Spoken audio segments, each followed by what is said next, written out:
E aí pessoal, acompanha o canal, tudo bem com vocês? Espero que todos estejam bem. Sejam muito bem-vindos novamente a este canal.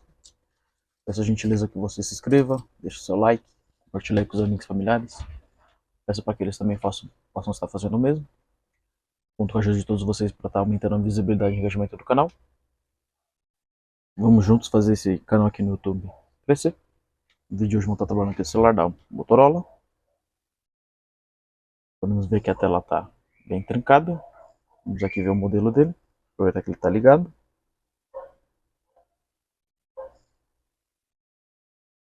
O modelo dele, Moto E7. A tela está bem trincada. Vamos estar fazendo aqui então aqui a substituição dessa tela. Como de praxe, já vou acelerar o vídeo para estar fazendo aqui a desmontagem dele. Colagem da tela nova. Alguns testes, né, dela. Colagem. E volto com a finalização aí do serviço.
Com a tela já trocada e o aparelho já montado, podemos ver que a tela está funcionando perfeitamente.